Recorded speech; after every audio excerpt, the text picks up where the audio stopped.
अच्छा dear students, आज जो हमारा इस सेशन का ऑब्जेक्टिव है, इसमें हम चैप्टर नंबर सेकंड जो है फाइनेंशियल स्टेटमेंट्स अकाउंटिंग में जो होती हैं, उनके कुछ क्वेश्चंस को प्रैक्टिस करने का है।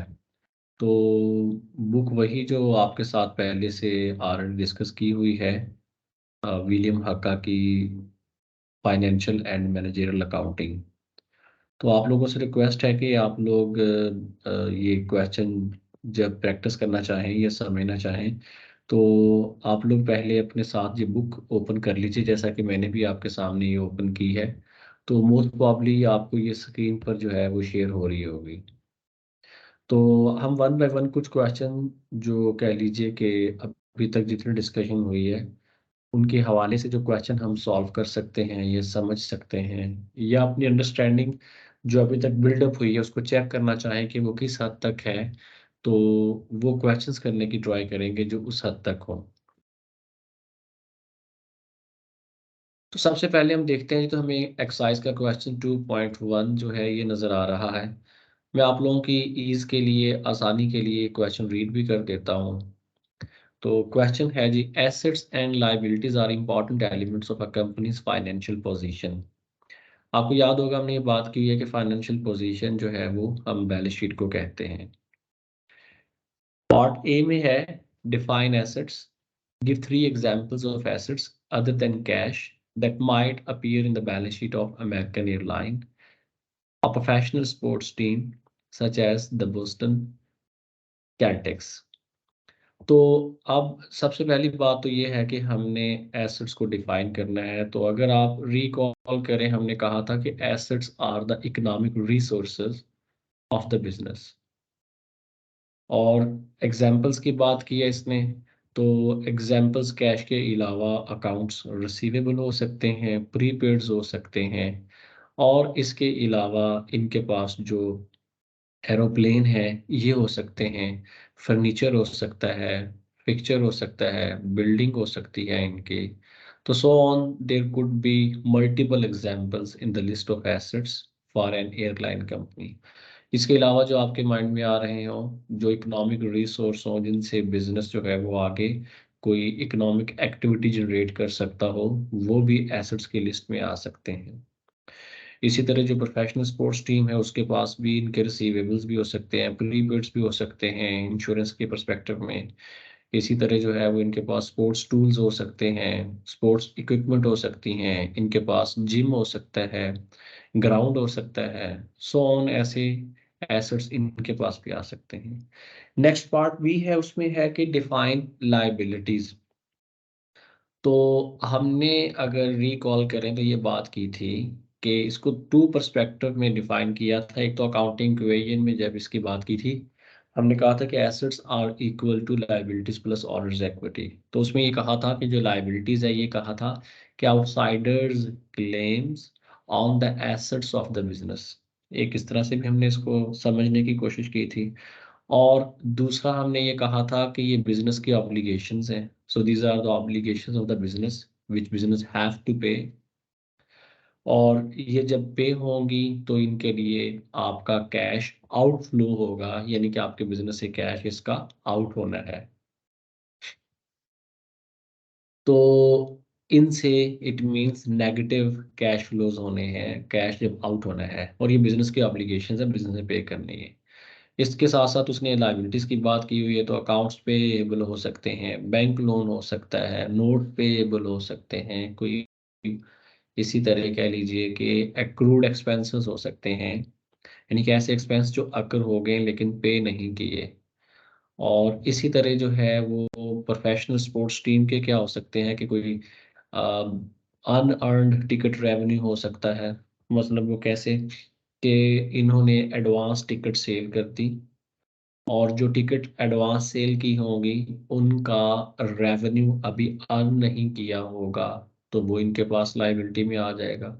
अगर ये अपनी जो टीम की गेम्स होती हैं उनके लिए अगर एडवांस टिकट्स सेल कर देते हैं, तो वो इनके लिए लायबिलिटी होगी, अगर प्ले करना है वो।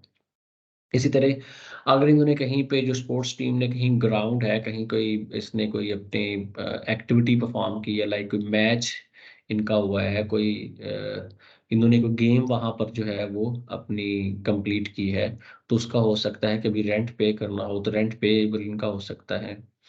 इसी तरह कह लीजिए कि इनका वहां पर अपने जो टैक्सेस है वो इनके हो सकते हैं कि गवर्नमेंट के पार्ट पर जो इनके टैक्सेस को इनकर हुए हों और वो अभी तक इन्होंने पे ना किए हों, तो एक्रूड टैक्सेस हो सकते हैं, यानी कि ऐसा टैक्स जो अकर हो गया अभी तक पे नहीं हुआ, आपकी लाइबिलिटी होता है वो। इसी तरह कोई और अगर इन्होंने लोन लिया हुआ है, लाइक मॉर्गेज लोन है या प्लेज लोन है, तो वो भी इसमें आ सकता है। मॉर्गेज का वर्ड आपको याद है, हमने कहा था कि मॉर्गेज हम यूज करते हैं अगर लोन लिया जाए बैंक से या फाइनेंशियल इंस्टीट्यूशन से, और गारंटी के तौर पर, सिक्योरिटी के तौर पर हम इमूवेबल प्रॉपर्टी जैसा कि लैंड है वो प्लेस करवा दें। और इसी तरह अगर मूवेबल प्रॉपर्टी जैसा कि गोल्ड है, वो गाड़ी है, वो बैंक के पास गारंटी के तौर पर रखवाएं, तो उसके अगेंस्ट अगर हम लोन लें तो वो प्लेज कहलाता है, प्लेज लोन।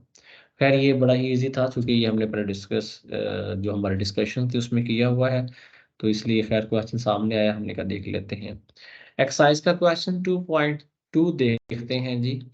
तो ये क्वेश्चन है जी, the night manager of taxi transportation service who had no accounting background prepared the following balance sheet for the company at Feb 28 2011। पहली बात तो यह है कि एक इनएक्सपीरियंस बंदा है जो अकाउंटिंग का प्रोफेशनल या अकाउंटिंग का कह लीजिए कि एक पर्सन है, अकाउंटेंट है, उसने एक बैलेंस शीट बनाई है। और अगर वो कह लीजिए कि इनएक्सपीरियंस बंदा है तो डेफिनेटली इसमें कोई मिस्टेक्स हो सकती हैं।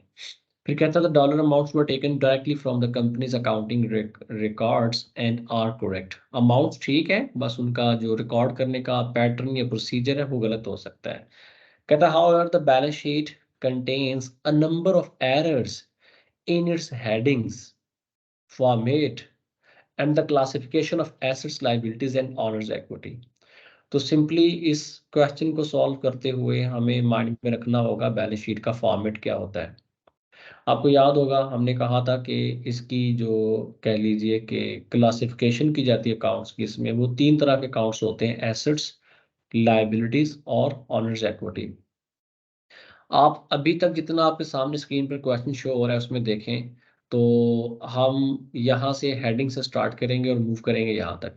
रिक्वायर्ड क्या जी, prepare a corrected balance sheet include a proper heading.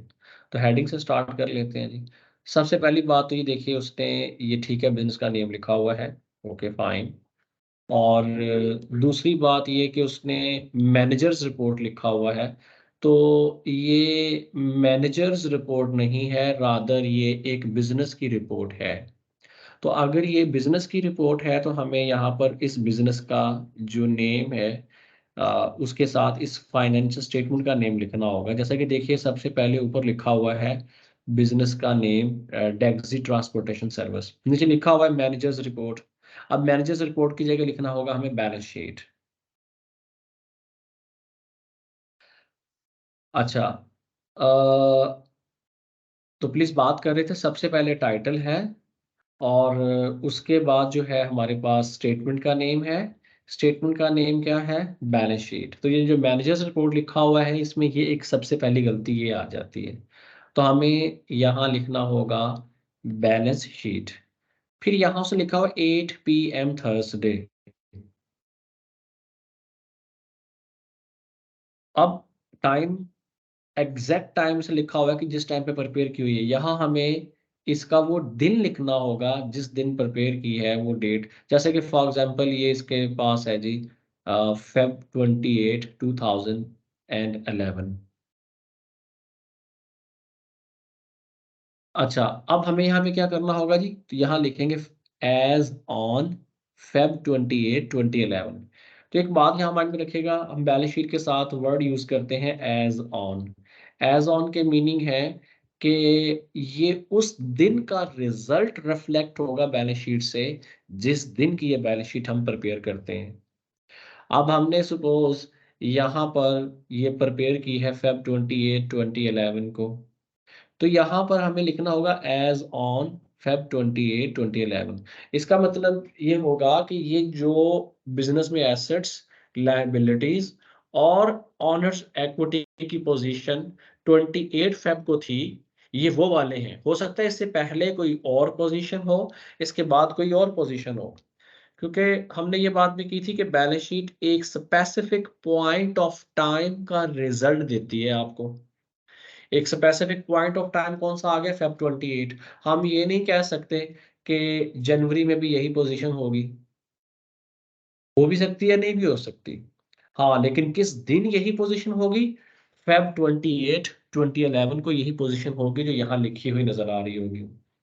तो सबसे पहली बात, मैनेजर्स रिपोर्ट की जगह लिखेंगे बैलेंस शीट या स्टेटमेंट ऑफ फाइनेंशियल पोजीशन, और ये जो लिखा हुआ 8 PM इसको लिखेंगे एज ऑन फेब 28 2011। अब यहाँ देखें क्लासिफिकेशन में, तो हमारे पास वैसे ही बैलेंस शीट को अगर ओवरऑल देखें तो यहाँ एसेट्स और इक्विटी लिखा नजर आ रहा है, जबकि बैलेंस शीट में तो तीन चीजें होती हैं। एक हमारे पास है एसेट्स, दूसरी हमारे पास राइट साइड पे जो है वो यहाँ लायबिलिटीज होनी चाहिए थी, और लायबिलिटीज के साथ आपको याद होगा हमने कहा था नीचे करके यहाँ लिखेंगे ऑनर्स इक्विटी के। लायबिलिटीज वो पहले पे करना होता है, बाद में क्लेम आता है ऑनर्स का। तो इसलिए पेमेंट के लिहाज से, रिस्पॉन्सिबिलिटी के लिहाज से, लायबिलिटी के लिहाज से देखा जाए तो पहले लायबिलिटीज जो कि बिजनेस के ऑब्लिगेशंस जो हैं उन्हें पहले पे करना है। तो इसलिए यहाँ ऑनर्स इक्विटी की जगह सबसे पहले लिखा जाएगा लायबिलिटीज, और फिर जहाँ आगे चलकर ऑनर्स इक्विटी की बात कर लेंगे। तो खैर वन बाय वन स्टार्ट करते हैं, पहले एसेट्स देखते हैं। एसेट्स में आपको याद होगा हमने कहा था दो तरह के एसेट्स आ सकते हैं, या वो करंट एसेट्स होंगे या वो लॉन्ग टर्म एसेट्स होंगे, ऐसा ही है। फिर लायबिलिटीज में आपको याद होगा हमने कहा था कि उसमें पेएबल्स आ जाते हैं, जैसे अकाउंट्स पेएबल है, नोट्स पेएबल है, बैंक लोन वगैरह ऐसी चीजें आ जाती हैं। फिर इसी तरह ऑनर्स इक्विटी की बात हमने की, तो उसमें क्या कहा था कि दो चीजें होती हैं। एक तो जो ऑनर्स ने इन्वेस्टमेंट की होती है बिजनेस में, जो ऑनर ने बिजनेस को कैश प्रोवाइड किया होता है, जिसे हमने कैपिटल स्टॉक के नाम से जाना था। और दूसरी ऑनर्स इक्विटी में क्या चीज आ जाती थी, रिटेन्ड अर्निंग, के बिजनेस के जो सक्सेसफुल ऑपरेशंस होते हैं उनसे जो इनकम होती है या प्रॉफिट होता है, उस इनकम या प्रॉफिट को जितना वो रिटेन कर ले वो रिटेन अर्निंग में आ जाता है। यानी कि अगर 1000 रुपये प्रॉफिट हुआ है, 700 डिस्ट्रीब्यूट कर लिया शेयर होल्डर्स ने, ऑनर्स ने आपस में in the form of dividend, तो जो 300 है वो रिटेन अर्निंग है। तो 300 रिटेन अर्निंग भी ऑनर्स इक्विटी का पार्ट होता। और इसी तरह जो ऑनर ने इन्वेस्टमेंट की होती, सपोज वो कोई 10 20 40,000 कोई अमाउंट है, वो भी ऑनर इक्विटी का पार्ट होता। तो ऑनर इक्विटी में अभी तक जितना आपके साथ डिस्कस किया है, उसमें हम ये कह सकते हैं कि दो चीजें हैं, एक तो कैपिटल स्टॉक होता है और दूसरा इसमें रिटेन्ड अर्निंग होती है। अब वन बाय वन हम अकाउंट्स को देखते चलेंगे और डिस्कस करते चलेंगे कि इसने गलत लिखा है कि सही, और साथ ये भी डिस्कस कर लेंगे कि उसकी करेक्ट पोजीशन क्या होनी चाहिए, उसकी राइट पोजीशन क्या होनी चाहिए इनको रिकॉर्ड करने के लिए या इनको मेंशन करने के लिए। तो सबसे पहले देखिए लेफ्ट साइड पे एसेट्स के साथ लिखा हुआ है इसने कैपिटल स्टॉक। कैपिटल स्टॉक के साथ इसने लिखा हुआ $92,000। अभी हमने बात की कि कैपिटल स्टॉक ऑनर्स इक्विटी में लिखा जाता है, तो इसको ऑनर्स इक्विटी में लिखा जाना चाहिए था। यहाँ जहाँ मेरा कर्सर है, जहाँ जगह लैंड लिखा हुआ है, यहाँ कहीं करके हेडिंग देते हैं हम ऑनर्स इक्विटी की, और इसके साथ नीचे लिख देते हैं हम ऑनर्स इक्विटी में कैपिटल स्टॉक, और उसके अगेंस्ट लिखते हैं अमाउंट 92,000। तो पहली गलती इसकी ये है, ये एसेट्स नहीं होते कैपिटल स्टॉक। इसी तरह रिटेन अर्निंग इसने एसेट्स में लिखा हुआ है, ये भी गलत है, इसको भी ऑनर्स इक्विटी का पार्ट होना चाहिए था। तो ये भी यहाँ कहीं जहाँ अकाउंट्स पेबल लिखा हुआ है इसकी जगह पर रिटेन अर्निंग लिखते और 62,000 यहाँ मेंशन कर देते। कैश, यस करेक्ट लिखा हुआ है, ये सबसे पहला अकाउंट होता है लिक्विडिटी के लिहाज से, तो कैश टॉप पे लिखना था, बिल्कुल ठीक है, एसेट्स में आना चाहिए, लेकिन सबसे पहले यहाँ लिखा जाएगा कैश 69,000। बिल्डिंग भी एसेट है, सही लिखा है इस साइड पर। ऑटोमोबाइल्स भी एसेट्स हैं, बिल्कुल ठीक लिखा है 165,000 इस साइड पे।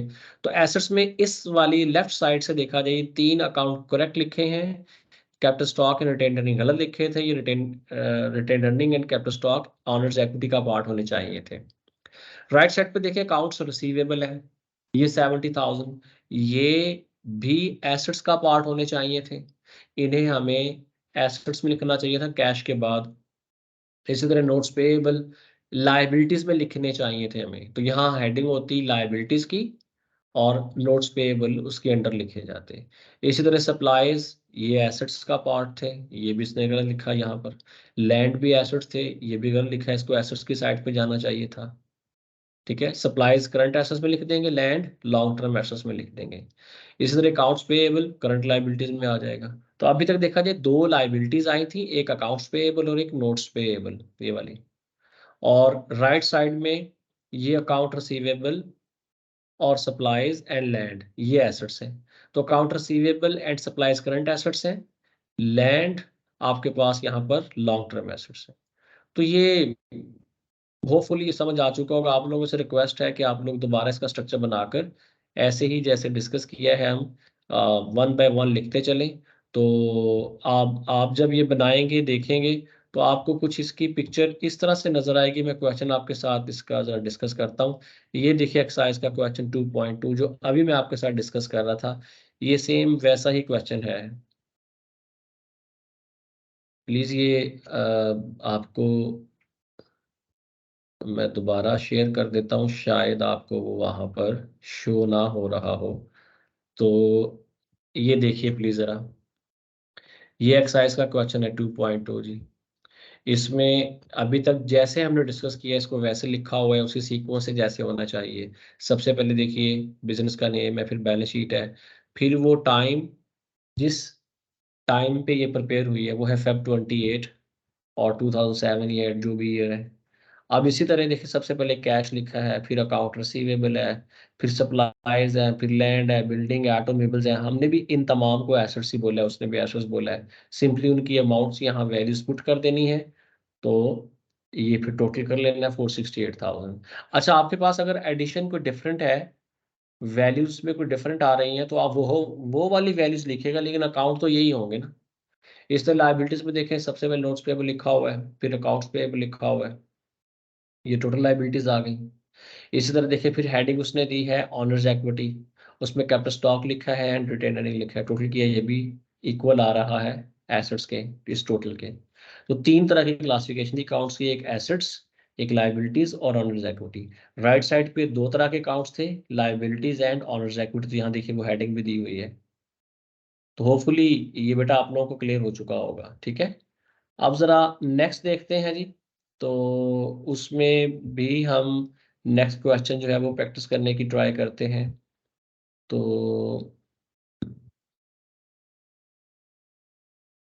नेक्स्ट क्वेश्चन है जी एक्सरसाइज का, इसी तरह का क्वेश्चन है हमारे पास 2.3। तो 2.3 क्वेश्चन देखते हैं जी, ये क्या क्वेश्चन क्या कहते हैं जी। ये क्वेश्चन भी बैलेंस शीट का ही है जी। इसमें है जी कि the balance sheet items of Mercer Company as of December 31st 2011 follow in random order। ठीक है, मतलब रैंडम ऑर्डर में है उस बैलेंस शीट के जो अकाउंट्स हैं।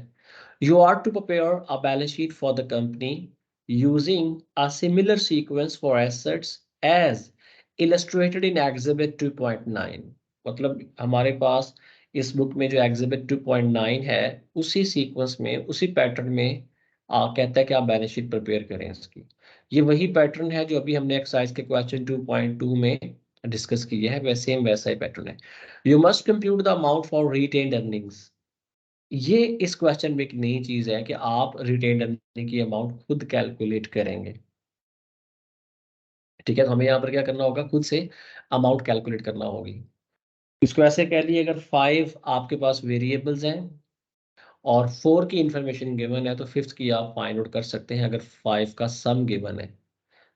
ठीक है, तो अगर मैं आपको ये कहूँ कि 2 + 3 + 4, तो ये कितना बना, 9 बन गया ना। 2 + 3 5, 5 + 4 9।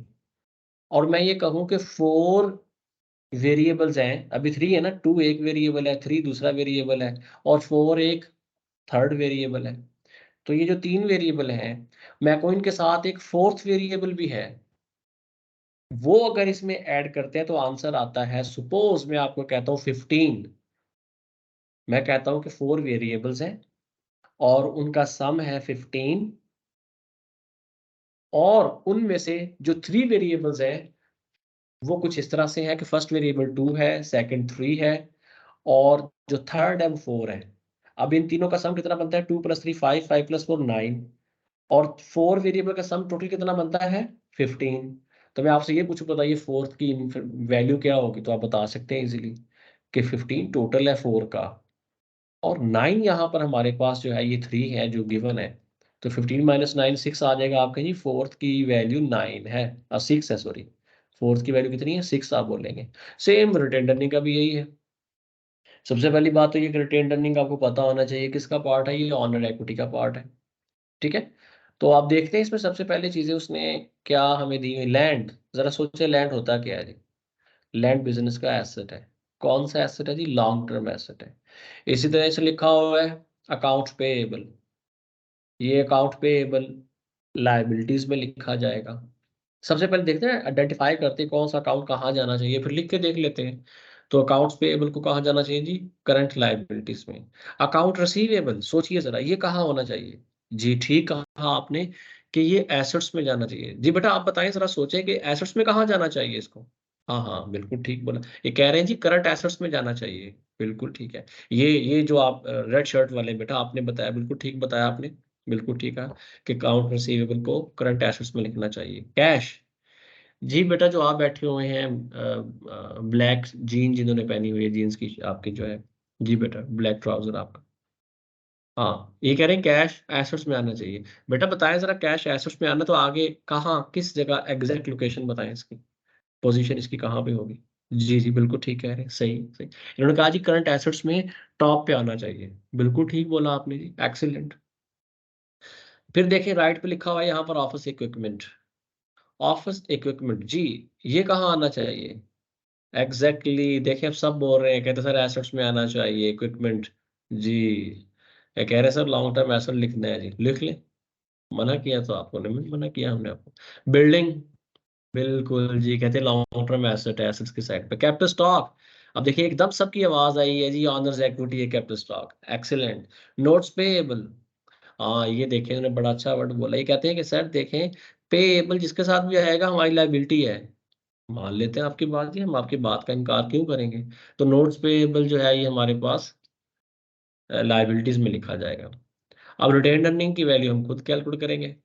तो जो अकाउंट्स लायबिलिटीज के हैं वहां पुट कर देंगे, जो एसेट्स के हैं उनको एसेट्स वाली साइड पे लिख देंगे, और जो इक्विटी में है वो लिख देंगे। फिर टोटल करेंगे एसेट्स का, उसमें से लायबिलिटीज और ऑनर्स इक्विटी का चेक करेंगे क्या वो टोटल आ रहा है कि नहीं आ रहा, क्योंकि एसेट्स इक्वल होने चाहिए लायबिलिटीज और ऑनर्स इक्विटी के।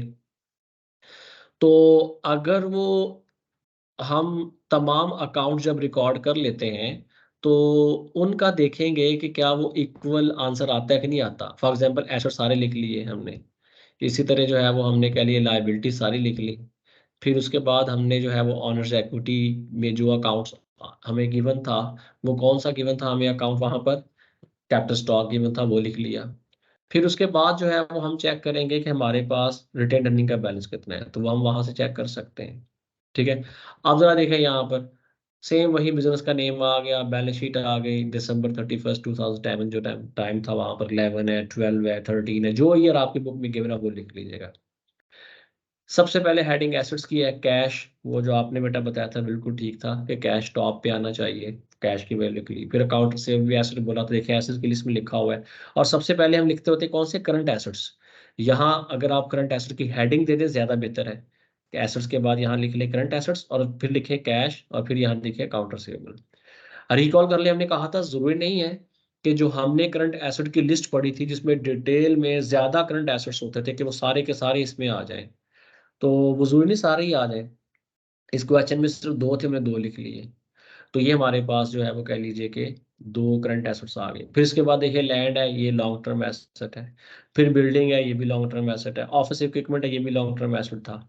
तो देखें ये पहले करंट एसेट लिखेंगे, फिर लॉन्ग टर्म एसेट लिखेंगे, फिर तमाम का सम किया वो बना 4,05,400। ठीक है, तो अब राइट साइड पे देखेंगे लाइबिलिटीज एंड ऑनर्स इक्विटी। इसमें लाइबिलिटीज में सबसे पहले नोट्स पेएबल, ये भी क्वेश्चन में हमें नजर आए थे, हमने कहा था ये लाइबिलिटीज है। अकाउंट्स पेएबल, ये देखिए पिछले क्वेश्चन भी ऐसा ही था, सारा सेम वही है, लाइबिलिटीज में लिख दिया आगे। तो ये टोटल कर लिया 2,07,43,800 का। तो ये 250,800 आपको नजर आ रहा है। फिर ऑनर्स इक्विटी में कैपिटल स्टॉक की वैल्यू गिवन थी, ये रिटेन अर्निंग नहीं गिवन था। प्लीज मैं एक्सप्लेन आपको करता हूँ कि रिटेन अर्निंग कैलकुलेट हुआ तो ये कैसे कैलकुलेट हुआ है। ये बेटा यहाँ जो 79,600 है ना, ये कैलकुलेट ऐसे हुआ कि ये एसेट्स का टोटल कितना है, 4,05,400। आपको पता है कि लेफ्ट साइड इक्वल होनी चाहिए राइट साइड के, तो हमने राइट पे भी लिख दिया 405,400, लेफ्ट पे भी यही वाला आंसर है, राइट पे वही लिख दिया, क्योंकि हमें पता है उसका टोटल यही होना चाहिए। तो जब ये आंसर या टोटल हमें नोन है, तो वो हमें ये भी नोन है, इट मीन्स के, तो हमने 405,400 लिख दिया।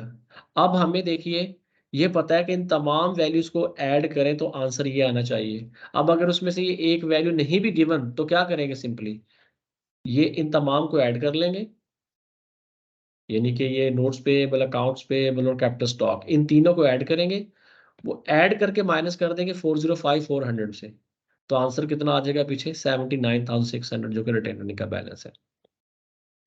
बेटा यहाँ तक उम्मीद करता हूँ कि आप लोगों को ये समझ आ चुका होगा। तो आप लोग प्लीज़ अपने एंड पर भी पहले क्वेश्चन रीड करें, उसको प्रैक्टिस करने की ट्राई करें। तो इसमें तो सिर्फ मैंने आपके साथ फर्स्ट 3 क्वेश्चन जो है डिस्कस किए एक्सरसाइज का 2.1, 2 एंड 3, और जो नेक्स्ट होगा उसमें हम इंशाल्लाह कोशिश करेंगे जो आने वाले फर्दर क्वेश्चंस हैं वो प्रैक्टिस करेंगे। तो अभी तक के लिए बेटा इतना ही काफ़ी है। थैंक यू वेरी मच, जज़ाकल्लाह, अल्लाह हाफिज़।